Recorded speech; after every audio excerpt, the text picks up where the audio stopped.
So we're hearing more and more about Israel, and Donald Trump is getting tired of their behavior. So reports came out last week. They said Donald Trump was growing tiresome of Benjamin Netanyahu taking advantage of him and trying to manipulate him. And I called this out under Biden. Biden told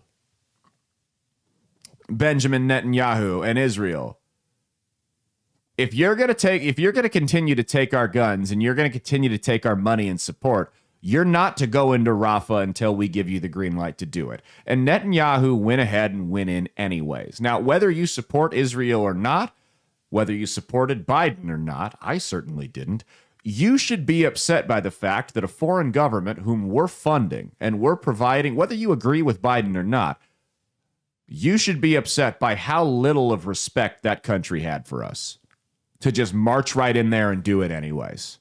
After we explicitly told them you do not have the green light to do this if you're going to continue to receive our aid. Now, the thing was nobody respected Biden because Biden told everybody not one more step forward, and then they went ahead and did it, and he didn't do anything. So they knew that Biden wasn't actually going to cut their aid off. He really probably didn't even have the power to do it, honestly.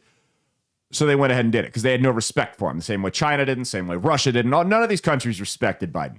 So Trump's getting tired of it. He's like, hey, I'm not this senile old man that you can jerk around anymore. You're actually going to respect me. Pete Hegseth cancels his visit to Israel.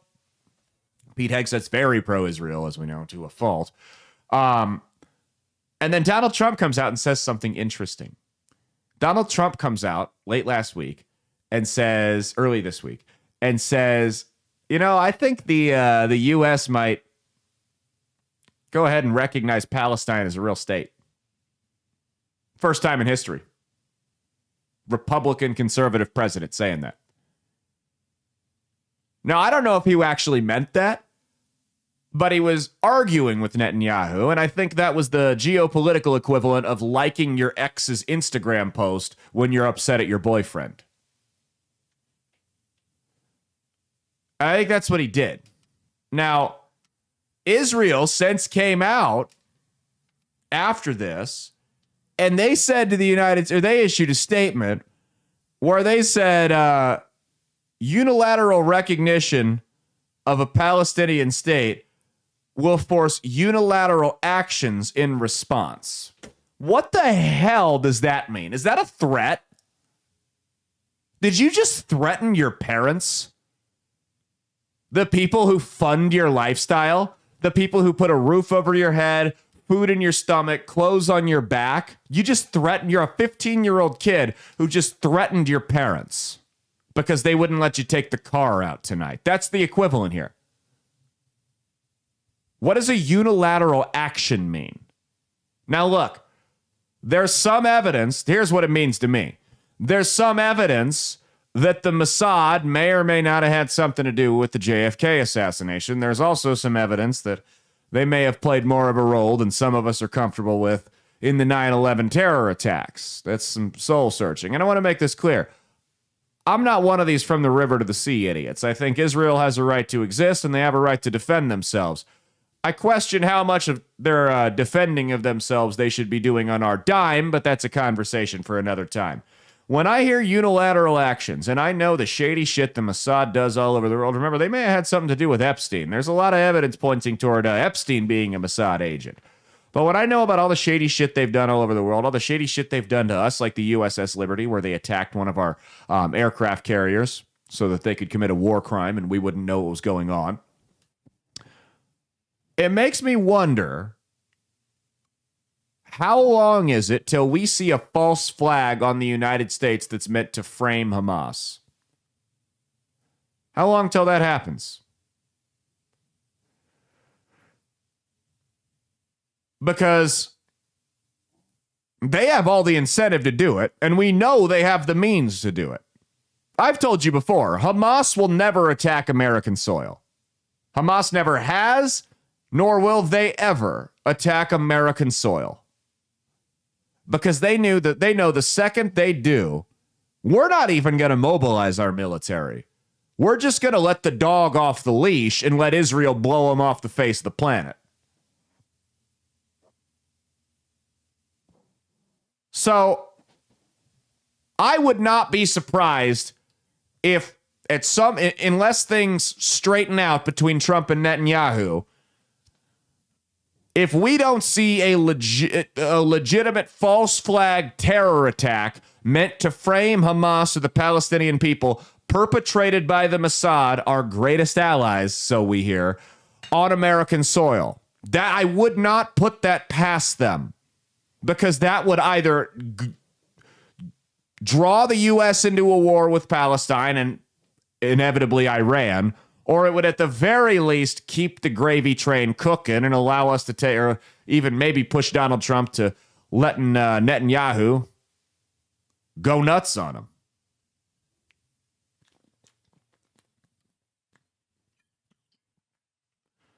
Here's my thing again. I'm not anti-Israel. I'm not. And I know that people out there's a lot of conservatives out there, and there's a lot of them that are getting red-pilled to it slowly. I think the Epstein thing is certainly helping, and the JFK files as well. But I'm not anti-Israel. And I know there's conservatives that hear me. Anyone who's critical of Israel is this anti-Semitic, anti-Israeli, terrorist sympathizer, blah, blah, blah, blah, blah. No, I just don't like watching us get fleeced. I don't like watching us get fleeced by someone who drags us into shit. I mean, I had a football coach when I was 14 tell me that friends are like escalators. They can bring you up or bring you down. Profound, I know. Well, he was a football coach and ninth grade history teacher, so I wasn't really expecting all that much from him. But Israel's one of those down escalators. Like, you ever, get to a point in your life where you start taking stock of all your relationships? How many of my friends are actually good for me to have in my life? And how many of them are toxic assholes? You ever do that? Well, at some point, we got to start asking ourselves, guys, is this relationship with Israel actually worth it? Because right now, Israel's the friend that gets us involved in a bar fight every time we go out. He goes out, he's macking on somebody's girl, he's talking shit to him, and for whatever reason, he just keeps finding himself in fights. And every time he tells us, hey, the other guy started it. But every time we go out to the bar, he gets into a fight. And he expects us to come back him up. Every single time we go out, he's in a fight. Let me ask you, is that, because Donald Trump's kind of taking relationships taking note of who are our real allies here in the United States under this whole MAGA 2.0 thing with foreign policy. While we're taking stock of who our friends are, we should take a real hard look at the guy who keeps getting us into bar fights. Because is that someone, let's say you're 32 years old and you got a friend who keeps getting you in fights. You got a mortgage and a job and a wife and kids that you got to take care of and worry about, or, 350 million people. At some point, that friend is going to get you sent to prison. He's going to get you sent to the hospital, or he's going to get you killed because he keeps getting you into these fights. At some point, you got to have either a sit down with that friend and tell him you need to grow up, or I'll hang out with you. I'll be friendly and cordial with you, but we're not going out drinking anymore. And if you don't do those things, you got to cut him off totally. Cold turkey, done with them.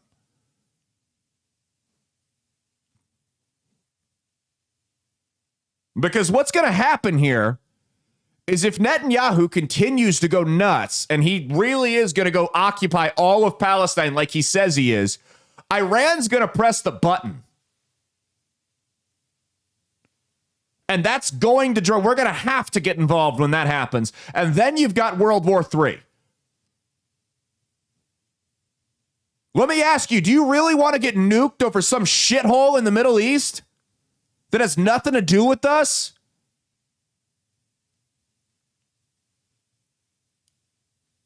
If we don't fix our foreign policy and start reevaluating who our true friends are on the international scale, that's what's going to happen. Because the second Iran hits the button, we're getting dragged into it. The second we get dragged into it, Russia and China get dragged into it. And you thought that shit over there in Ukraine. No, we don't want this. We don't want this. Save me the chest-pounding bullshit. We don't want World War III. I don't want American kids getting shipped off to die for a country that wouldn't piss on us if we were on fire. And that's exactly what Israel is, which is fine. They probably should have an allegiance to us considering we fund their lifestyle. But generally speaking, countries should mind their own business. But we get overly involved in this. It aggravates me to no extent. These people that, I speak, it was Mark Levin went on Fox News the other day, said, I speak on behalf of tens of millions of Christians and Jews in America when we say we'll support Israel no matter what. No, you don't, bro. Maybe you did 20 years ago. You don't anymore. Because there's a lot of Christians and Jews and everybody else in this country that doesn't want to get shipped off to war and doesn't want to get nuked for Israel. The facade is over. They realize the scam that's been run on us for so long. Now, that doesn't mean that they're the same people as those idiots that are going out on college campuses terrorizing Jewish people. That doesn't mean that they don't believe Israel as a country has a right to exist. Because let me tell you, if Israel really goes in and takes all of Palestine like Netanyahu's saying he wants to do, Israel won't exist. Because Iran will hit the button and they'll have the support of Russia and China in the process. So if you guys really love Israel all this much, you should hope that Donald Trump and this administration prevents Benjamin Netanyahu from getting it destroyed. That is exactly what he's going to do.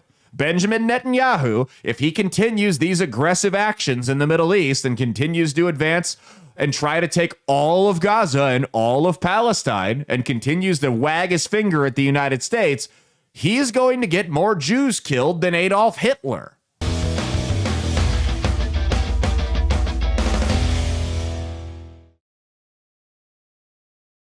Hey, thanks for watching. If you liked what you saw, be sure to click the link in the description to get the full episode on Rumble. If you prefer to listen along, you could actually get us on Spotify, Spreaker, and iHeartRadio. You can also go to www.outlawstreamers.com to learn more about not just my show, but tons of other great shows and all the exciting projects they have coming up. Follow my socials at Caleb Isn't Funny on Twitter and Instagram, at Caleb Salvatore Comedy on the Chinese spy app that is TikTok, and be sure to like and subscribe to this YouTube channel. Thanks, and we'll see you every Saturday for brand new episodes of That's Based. Peace.